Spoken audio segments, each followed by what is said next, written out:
सनातन धर्म के पवित्र ग्रंथों में एक ऐसा ग्रंथ भी है जो मनुष्य को जीवन, मृत्यु और उसके बाद की सच्चाई से परिचित कराता है। ये केवल कथा नहीं बल्कि चेतावनी है, केवल वर्णन नहीं बल्कि आत्मा को झकझोर देने वाला सत्य है। जब जब मनुष्य अपने कर्मों को हल्के में लेने लगता है, जब उसे लगता है कि इस जीवन के अलावा कुछ नहीं, तब धर्म ग्रंथ उसे उसके अस्तित्व की गहराई दिखाते हैं। ऐसी ही एक दिव्य संवाद कथा है जहां श्री हरि स्वयं आत्मा के जन्म का रहस्य प्रकट करते हैं। ये कोई साधारण वर्णन नहीं बल्कि उस पीड़ा, उस बंधन और उस पश्चाताप की कहानी है जिसे हर जीव आत्मा को अपने कर्मों के कारण भोगना पड़ता है। ये कथा हमें याद दिलाती है कि मनुष्य जन्म दुर्लभ है और उससे भी दुर्लभ है इसे सही दिशा देना।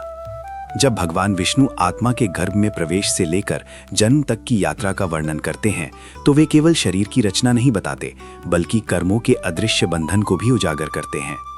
स्त्री और पुरुष के मिलन से जब नया जीवन प्रारंभ होता है तब ये केवल जैविक प्रक्रिया नहीं होती बल्कि ये उस आत्मा का पुनः संसार में आगमन होता है जिसने पूर्व जन्मों में अनेक कर्म किए होते हैं।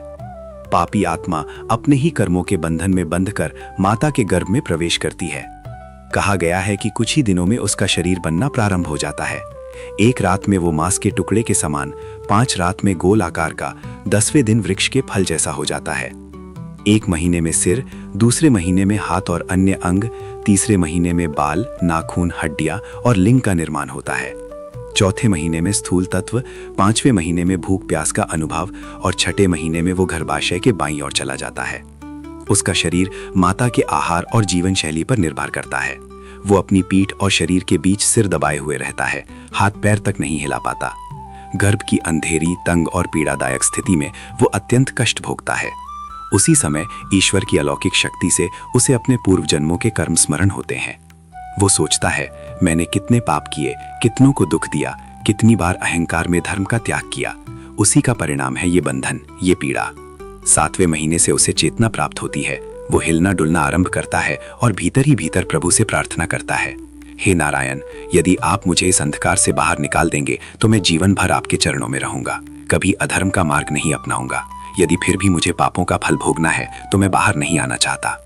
गर्भ में 10 महीने की पीड़ा भोगने के बाद जब समय पूर्ण होता है तब दयालु भगवान उस आत्मा को बाहर लाते हैं। सिर नीचे, अत्यंत कष्ट में उस संसार में प्रवेश करता है। जन्म के उसी क्षण माया का पर्दा उसकी स्मृति को ढक लेता है। उसे अपने वचन, अपनी प्रतिज्ञा, अपने पूर्व जन्मों के कर्म सब भूल जाते हैं। नया वातावरण, तेज प्रकाश, स्पर्श और ध्वनि से घबराकर वो रो पड़ता है। यही उसका पहला रुदन है, संसार में प्रवेश का संकेत। बचपन अज्ञान में बीतता है। युवावस्था में इंद्रियों का आकर्षण उसे अपने वश में कर लेता है। लोभ, मोह, क्रोध, काम और अहंकार फिर से उसे जाल में बांध लेते हैं। जिस मानव जीवन को प्राप्त करने के लिए देवता भी तरसते हैं, वही मनुष्य उसे क्षणिक सुखों में खो देता है। धीरे धीरे शरीर वृद्ध होता है। रोग, असहायता और अकेलापन उसे घेर लेते हैं। तब उसे फिर से मृत्यु का स्मरण होता है और जब मृत्यु आती है तो वही आत्मा पुनः अपने कर्मों के अनुसार नरक या अन्य लोकों की ओर जाती है। इस प्रकार पापों के जाल में फंसी आत्मा बार बार जन्म और मृत्यु के चक्र में घूमती रहती है। भगवान कहते हैं, मेरी प्रकृति बड़ी बलवती है। जो जीव अपने कर्मों को नहीं सुधारता वो इस चक्र से मुक्त नहीं हो सकता। ये कथा भय उत्पन्न करने के लिए नहीं बल्कि जागृति के लिए है। ये हमें बताती है कि गर्भ की पीड़ा, जन्म का रुदन और मृत्यु का भय सब कर्मों का परिणाम है। यदि मनुष्य अपने वर्तमान जीवन में धर्म, सत्य, करुणा और भक्ति का मार्ग अपनाए तो वो इस चक्र से छूट सकता है। सोचिए, जिस गर्भ में आत्मा ने रो रोकर भगवान से वचन दिया था, क्या वो वचन हम आज निभा रहे हैं? क्या हम अपने कर्मों को शुद्ध कर रहे हैं या फिर वही पुराना चक्र दोहरा रहे हैं? मानव जीवन क्षणभंगुर है पर इसका महत्व अनंत है। ये केवल सांस लेने का अवसर नहीं बल्कि आत्मा को मुक्त करने का द्वार है।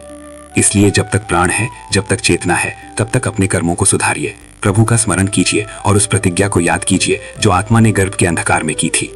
क्योंकि यदि हम नहीं जागे तो वही चक्र, वही पीड़ा, वही बंधन फिर हमारा इंतजार कर रहा होगा। यही इस कथा का सार है। कर्म ही बंधन है और कर्म ही मुक्ति का मार्ग।